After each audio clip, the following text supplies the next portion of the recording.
Hey everyone, for math this week, I'm going to go over pages 549 to 558. We're in chapter 9, working on measurement and data and sorting. And so the directions on page 549 say, look at the objects below in the picture, color the objects that do not belong on the soccer field, and explain your reasoning.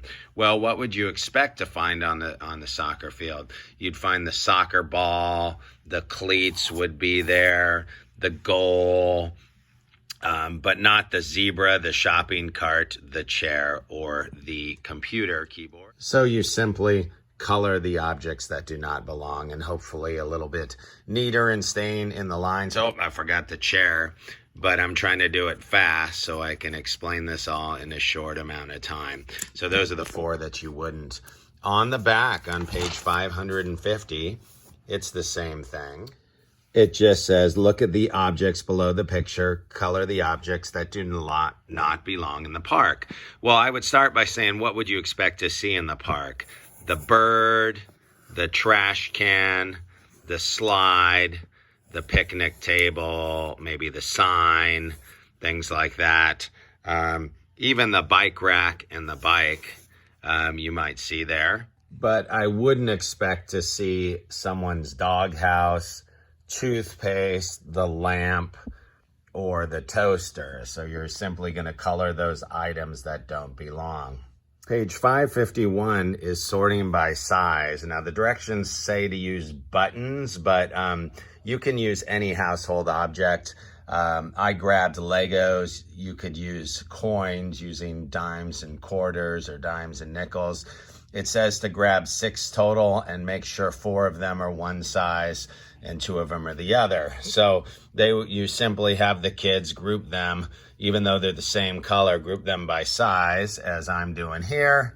And you can see that this, the bottom one, which has 4 dots, is bigger than the top one, which has 2 dots, and then you just draw it to copy it. So once you trace them, you might have something that looks like this.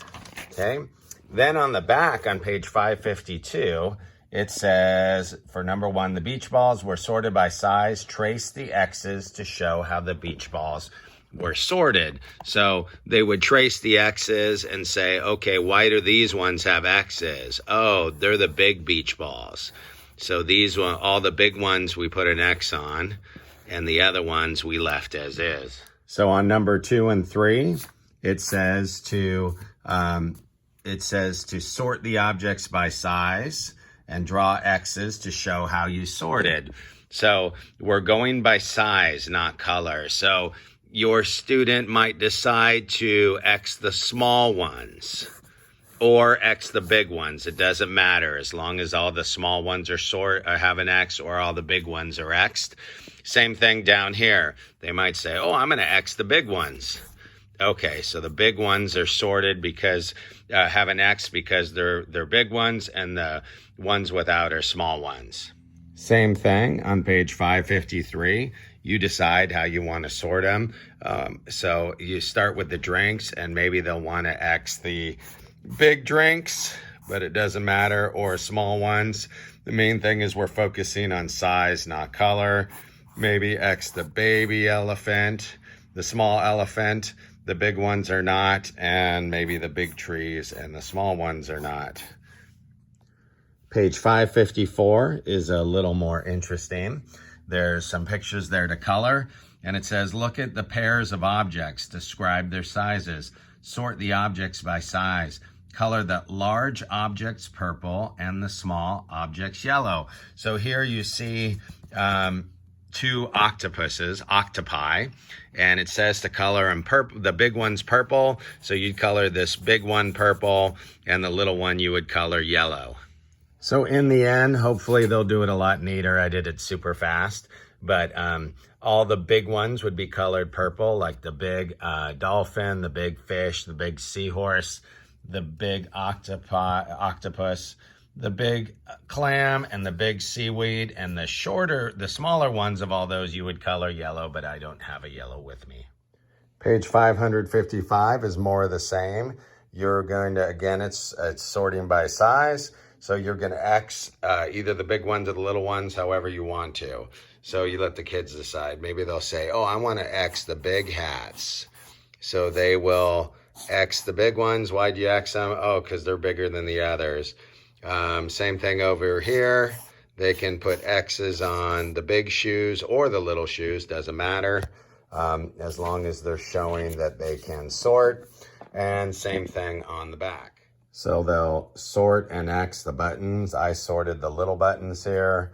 I sorted the big trash cans, and I sorted the big caterpillars.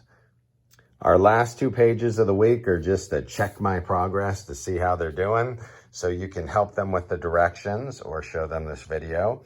It says circle the flowers that are alike, that are the same. So they should circle these 2.